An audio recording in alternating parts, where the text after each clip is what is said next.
Welcome to Mershman Seeds Cup of Joe. On this episode, Ben discusses the differences with Phytophthora field tolerance versus gene tolerance when selecting soybean for your field. Hear Joe's insight on drought and flood patterns. Hi, this is Joe Mershman. Welcome to Mershman Seeds Cup of Joe. Today we have Ben and Turk, and we'll start with Ben. What's going on? Got some pictures this week in from southern Wisconsin, and we can throw them up here. And you can kind of see on the edges of the field we have some leaves that are starting to drop, and when we pull individual plants we have some J-hooking going on, and when you kind of look at that plant, you know it's a sickly looking plant. And the two are the things, one of the customers, or the sales manager and the customer, were kind of wondering what was going on. We have two different varieties in the field. What I'm thinking right off the top of my head is late season Phytophthora, and we've seen late season Phytophthora. It could be stem canker too. That's why we're taking plant samples and putting plant samples in, and we'll report back what we find out. But we can see late season Phytophthora this time of year. It is only in the areas where the water flows on top of the surface. You can see it trail its way down through. The unique part about this one is it's an RPS3A gene, and then we have a 7 tolerance on the other one. And the sales manager was working on trying to figure out if we were looking at the tolerance versus the gene. Mm-hmm. So that kind of brings to a good point about, when we're making soybean selection processes and you're looking at the Phytophthora scores or you're looking at the stem canker scores, Phytophthora more in specific, you have to know what challenges that are out there, what the field histories are, if Phytophthora is something that you want to pay attention to, because our seed treatment will protect us for 30, 40 days in the beginning of the season, but that gene is supposed to protect that plant all season long. Yeah, if you have the RPS3A, is that what you have? Yep. Which is the top of the top shelf for protection, about as good a protection you can get. But I've seen this before in my career where you can have a gene and then all of a sudden you're, considered the best gene at the time and still die from Phytophthora. And how can that be? That's because you get a race selection out there and you get a new race showing up, and the current gene, it's evolving, because we started out with the A and then the C and then the K and then the RPS3A, and I think there's even one higher than that now. And that's where field tolerance many times will carry you farther than a particular gene. Right. But you got to get through the initial germination phase, because the tolerance develops as the plant gets older and initially has 0 Phytophthora protection. So one of our best soybeans back in the early 80s was a variety totally susceptible to Phytophthora. It's the highest yielding thing I've ever seen. And sold... Didn't have any genes, is what you Did not have any gene. Sold hundreds of thousands of bags of them. I mean, just unbelievable. So there's a lot of things that go into this. It's not just buy this gene and you're automatically protected, or buy the tolerance, or what seed treatment. It's very complex. And Phytophthora, as you know, is a warm weather disease and has to literally swim to the root to infect it. So you got to have a lot of free water. So that's why it's matching up that we're stem canker. Most of the products we have some level of stem canker resistance, but however, there's a northern strain now and a southern strain. So when it comes to disease, it's never easy.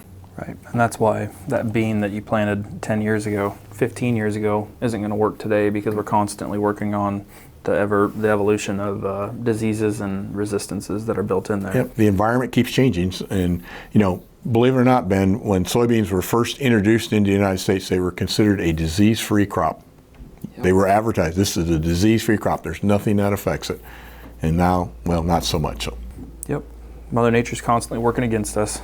So yeah, that's we kind of wanted to bring up that, because I've seen it. It's about every year we have 1 or 2 small instances where water runs. It's not huge acres, it's not huge problems, but it's something to take a note of when we're planning on for next year. Okay, what variety did I have? What potential resistance do I have? Do I need to be looking at the field tolerance varieties heavier than the just the individual genes? So when you look through our seed guide and something doesn't have a gene next to it, but it may have a 7.5 or an 8 tolerance, we feel that we have widespread tolerance to what I would call all the wild types of Phytophthora that are out there. So one of the other things that I was thinking about this week is I'm going to go out and take some pictures of corn. and see what corn looks like this Friday compared to next Friday. We're going to be in kind of a window, in my opinion, that we are in an area that hasn't had a lot of rain. Corn looks really good right now, but I think 7 days of 90 plus, even some 100-degree days. In the next 7 days, I was going to be pushing pretty hard on corn. So I'm going to be going out and looking at where we're at in pollination now, and I've already seen some kernels aborting from the lack of rain that we've had. So it's something to definitely be paying attention to. And again, making notes for next year. You can see where we're going to separate the boys from the men when we are on fields that are too wet, and they're going to rear their ugly heads this time of year because of sidewall compaction, smearing, compaction in general. All of those things are going to be things that it's like, okay, if we were getting into another dry year next year, we need to be avoiding these things. It's ironic, that we got so many areas that are very dry, but yet, St. Louis had a record flood, one of 100+ years record flood. So it goes back to what Dr. Elwin Taylor from Iowa State University always taught us: wherever there is a drought, there'll be a flood within 200 miles as a general rule. So we're in drought, but St. Louis is in flood, and that's about 200 miles away. Yep, you're not wrong. And with that leaf wetness, I'll be curious to see how much leaf wetness, what the humidity looks like for next week.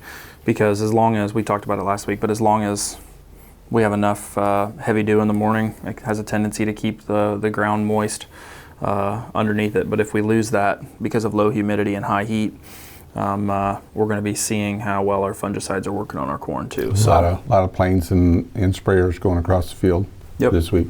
Yep. So start the clock and know when you sprayed your fungicide, because you should be out there in the next 30 days checking to see how well it's protected and if you're going to be needing another shot of fungicide. So set the timer and be counting and be scouting. Turk?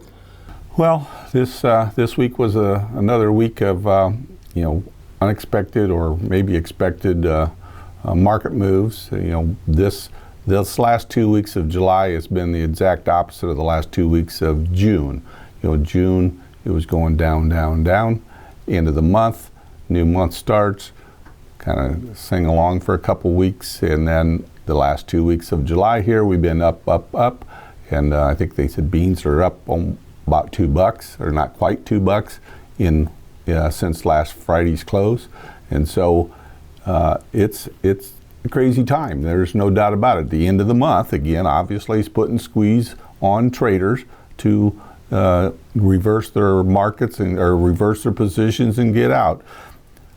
It's like I've said at the end of June. Nothing's really changed in fundamentals. As a matter of fact, other than things are a lot worse now than they were then in many cases, although it was awfully dry then as well.